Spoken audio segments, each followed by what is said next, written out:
Welcome to the Killer Innovation Show, the longest continuously produced podcast in history. Each week, Phil McKinney brings you the insights and strategies to amplify your creativity and innovation skills. Here's your host, Phil McKinney. In 1878, gaslight manufacturers celebrated their unchallenged dominance in illuminating the world's cities. Their victory celebration would prove premature. In a workshop in Menlo Park, Thomas Edison made what seemed an impossible declaration. He would create an electric light so revolutionary that it would make gas lamps obsolete. The press mocked him. Experts dismissed him. Even his own colleagues doubted him. Yet just 18 months later, Edison unveiled the first practical incandescent light bulb, forever changing how we light our world. What set Edison apart wasn't just his inventive capacity. It was something far more systematic, a methodology so powerful that it would transform not just how we light our homes, but how we approach innovation itself. His famous quote, "Genius is 1% inspiration and 99% perspiration," wasn't just a catchy phrase. It concealed a blueprint for systematic innovation that few truly understood at the time. But to grasp the full power of this approach, we must first understand the foundation upon which it was built. While many saw Edison's success as a series of just lucky breaks or flashes of being a genius, the reality was far more methodical. His achievements weren't built on random experimentation, but on specific thinking patterns that would reshape how innovation happens around the world. These patterns, though hidden from just the casual observers, form the bedrock of his most groundbreaking discoveries. So what are these patterns? Pattern 1, systematic experimentation. While others saw failure, Edison saw data. Unlike inventors who sought single solutions, he would systematically test hundreds or thousands of possibilities. This wasn't just mere persistence. It was a revolutionary approach to discovery that would later influence everything from pharmaceutical research to modern software development. But what made this approach truly powerful wasn't just its thoroughness. It was pattern number 2, the market-focused innovation. While his contemporaries focused on purely technical achievement, Edison maintained an unwavering focus on commercial viability. He wouldn't just ask, can it work, but will people buy it? This dual focus would prove crucial, not just for his success, but for developing a framework that would later influence innovators like Steve Jobs to Elon Musk. Yet there was one more pattern that truly set him apart. Pattern number 3, failure as information. Edison's perspective on failure wasn't just positive, it was revolutionary. His famous quote about the light bulb experiments revealed a deeper truth, as he's famous for saying, "I have not failed 10,000 times. I have successfully found 10,000 ways that will not work."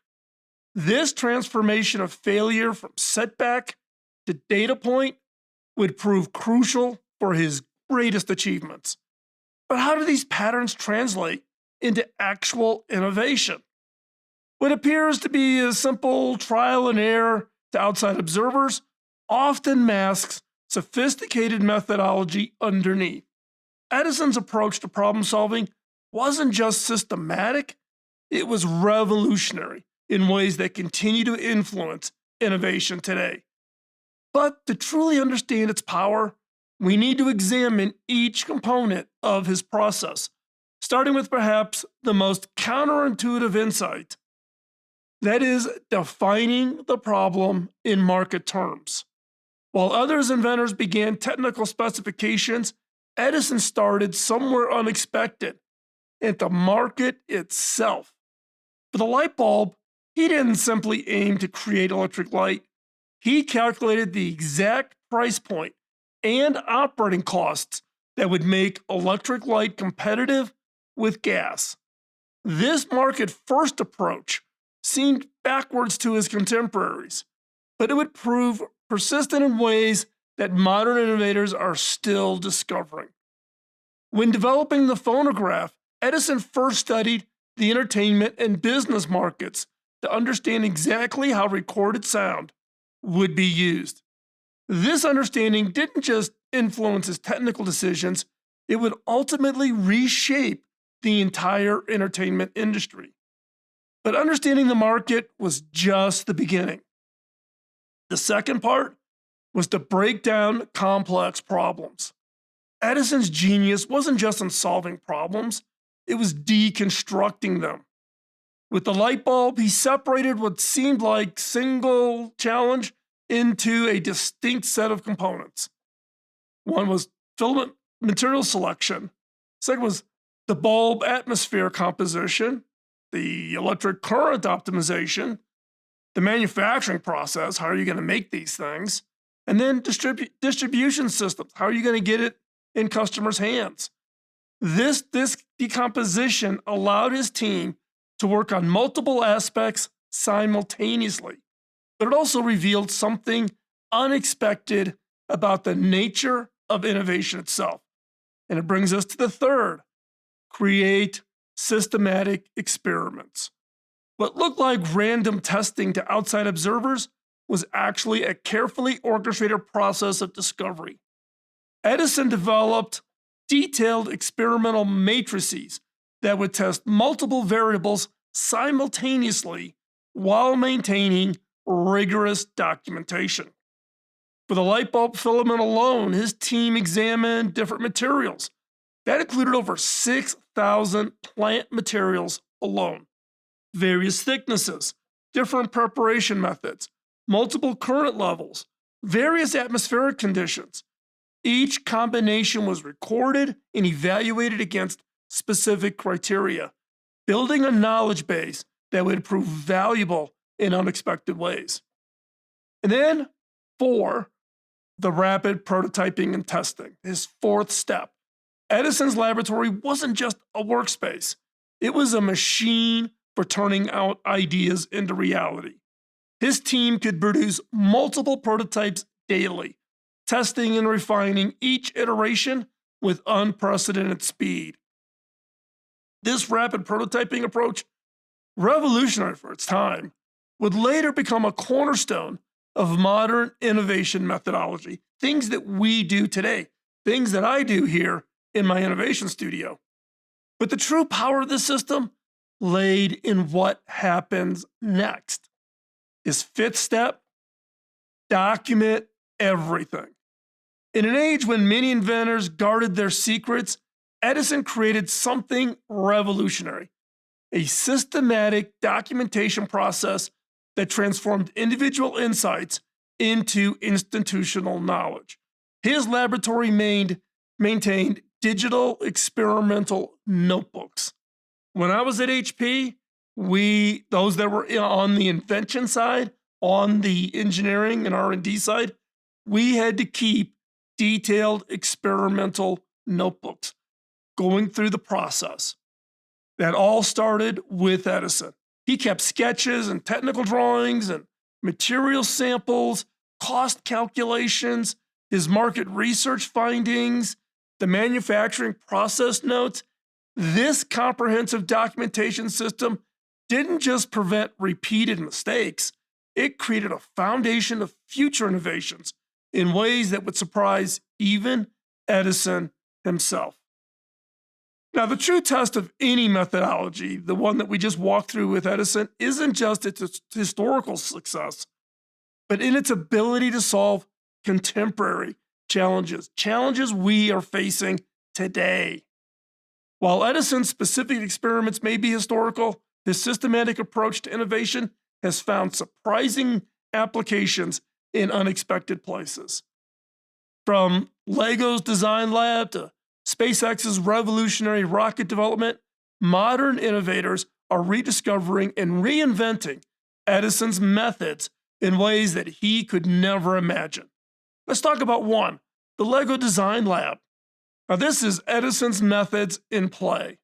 In an unlikely parallel to Edison's Menlo Park laboratory, Lego's Future Lab has revolutionized how they develop new products.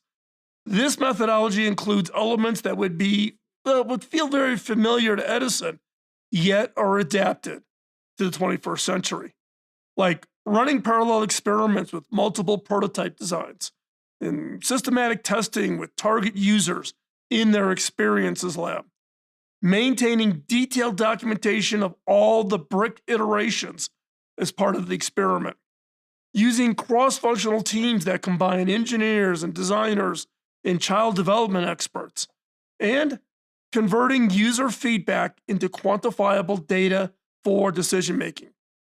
But perhaps the most surprising application of Edison's methods comes from a company that makes something seemingly simple, and that's fabric. Gore and Associates, and really this is where innovation was never expected to come from. The creators of Gore-Tex have transformed Edison's systematic approach into a modern innovation engine through their unique waterline process. This method reveals how Edison's principles can adapt to modern challenges. They do it through small, self-organizing teams that mirror Edison's research groups. They do systematic materials testing across multiple applications. They look for comprehensive and they develop these documentation of both their successes and failures, but not just their own, but also others. An innovation time allocation for all associates. You are expected to be an innovator if you work for Gore. And a market-focused development with clear commercial criteria. Does no good if you're creating a material that's going to cost someone $10,000 for a jacket. Yet the most powerful application of Edison's methods may come from a field you never imagined, and that is Corning and Corning's innovation centers. Corning has been around forever. The company, they were the ones who developed Pyrex and Gorilla Glass, the glass that's on literally every phone, every computer display, and more than likely your TV has Gorilla Glass on the front. They maintain these innovation centers that would feel remarkably familiar to Edison. Their approach reveals how systematic innovation can span centuries. Scientists conduct thousands of systematic experiments on glass compositions, different materials, different processes. Teams maintain detailed documentation, and they have all this documentation going back over 150 years of research. That is institutional knowledge. Research focuses on practical commercial applications. This is not science fair projects. These are to be real products. They're cross-disciplinary. Collaboration drives the breakthrough innovations. Corning, in my experience, having done co-innovation work with them, they are amazing on collaboration across industries. And then they also think about failures are really meticulously documented and analyzed for future reference. It's not a negative, it's data. Now, but implementing these methods isn't without its challenges. Even the most powerful methodologies face obstacles in implementation.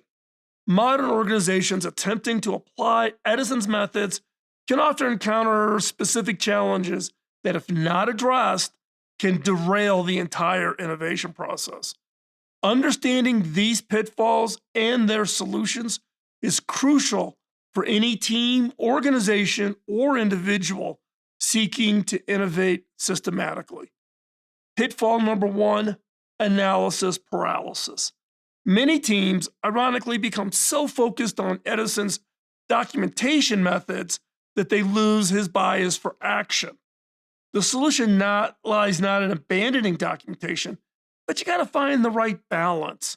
So set clear time boxes, 20% planning, 80% execution as an example. Create minimum viable documentation standards. You're not writing novels, but you want to capture enough. Another is establish regular review cycles. At HP, we referred to this as the next bench process.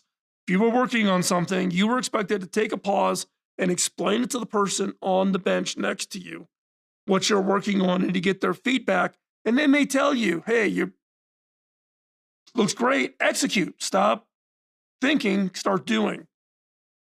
Use simple, standardized documentation templates. Keep it simple. And set clear experiment completion criteria. An example of this is, Amazon's two pizza team. Two pizza team is something that Bezos put in place where teams should be about the size that could be fed with two pizzas. So about 7 to 9, 10 people. And really it's about this practice of balancing, getting work done, and the ability to execute. These small, agile groups maintain Edison's rapid experimentation approach while also avoiding the bureaucratic slowdown that comes with large teams. But there's even a more fundamental challenge that many teams face, and this is pitfall number 2, fear of failure. I've talked about this so many times. Despite understanding Edison's philosophy about failure as information, many organizations still struggle to truly embrace this mindset. The solution requires a systematic approach to reframing failure. One is practice emotional detachment through objective documentation. Next, use the 3-column technique that we have talked about and we introduced in previous videos on the experimenter mindset. Document what happened, why did it happen, and what it teaches us.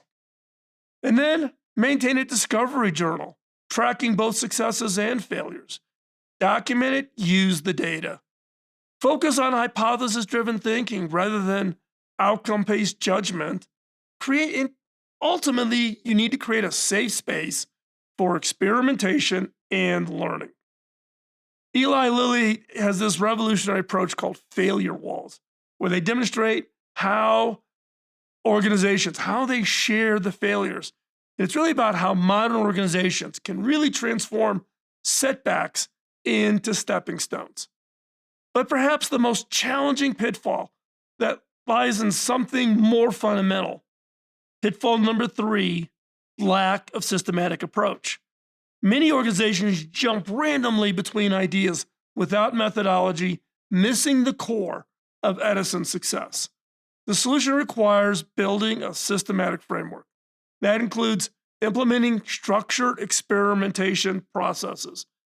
Next, use experiment tracking software. They're out there. You can find them. Create standardized testing protocols. Establish a regular set of review cycles. And then maintain a central knowledge repository. Information hoarding does not work in this model. Example being SpaceX development of reusable rockets shows how this systematic approach can tackle seemingly impossible challenges. But knowing the pitfalls isn't enough. We need to put these insights into practice. So, the key here is not just to watch this video and think about it and go, ooh, that's neat. It's applying them and using them. So let's put the principles into practice with a specific innovation challenge designed to strengthen your systematic thinking skills. Choose a common problem in your industry or daily life that seems resistant to solution.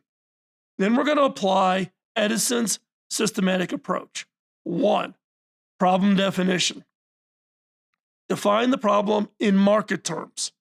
Identify the specific success criteria, and then set clear constraints, size, cost, whatever it is.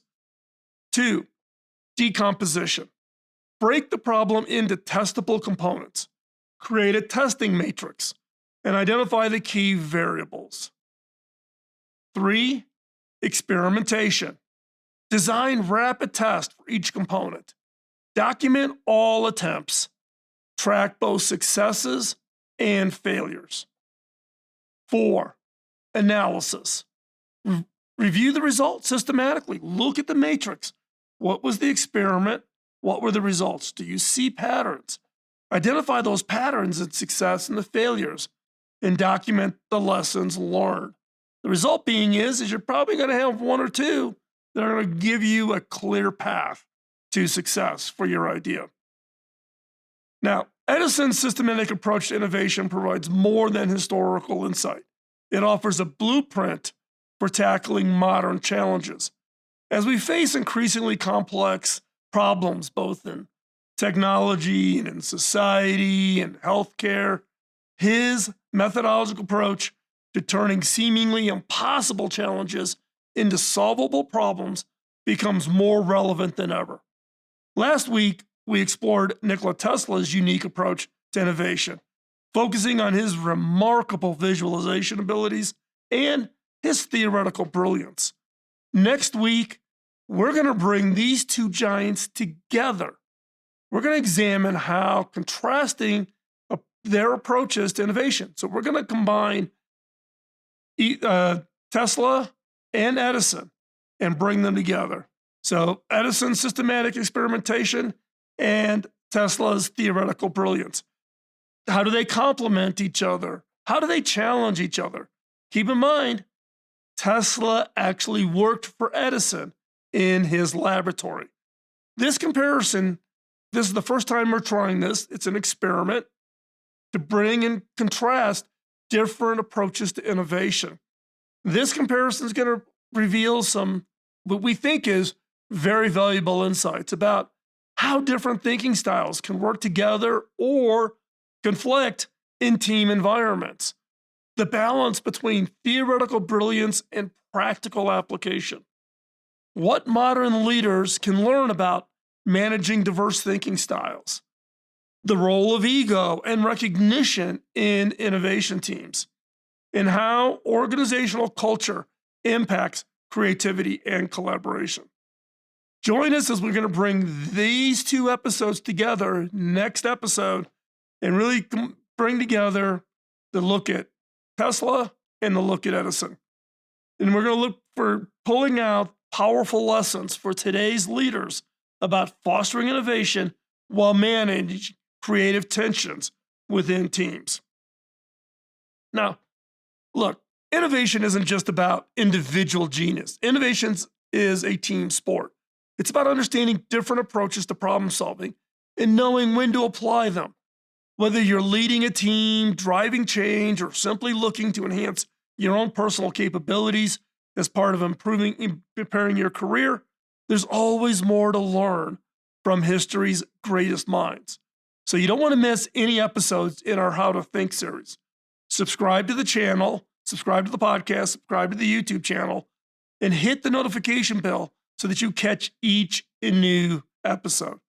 Every episode dives deep into practical lessons that you can apply to your challenges, to your team, to your organization, to your career. Now, do you want to support the creation of more in-depth content? Let us expand and the pace at which we can bring these to you guys. Then join our community on Patreon. Your membership directly funds the small team that works on the research, the writing, and the production. Plus, you get access to exclusive content, live streams that I'm going to be hosting from the Innovation Studio here, access to a private Discord community, and your ability to influence what we cover. Who should be the next ones we should cover on the How to Think series? I've heard from people saying it should be Steve Jobs. People want me to come back around and take another look at Elon Musk, Goodyear from Goodyear Tires. There's a whole long list. Who do you think? Join, and then you get to participate and influence who we cover. To support the community in the Patreon, visit the link in the show notes down below and become part of the innovation community. Thank you for joining us today, and we'll see you in the next episode. Podcasting nonstop since 2005, this has been the Killer Innovation Show on the Innovators Network.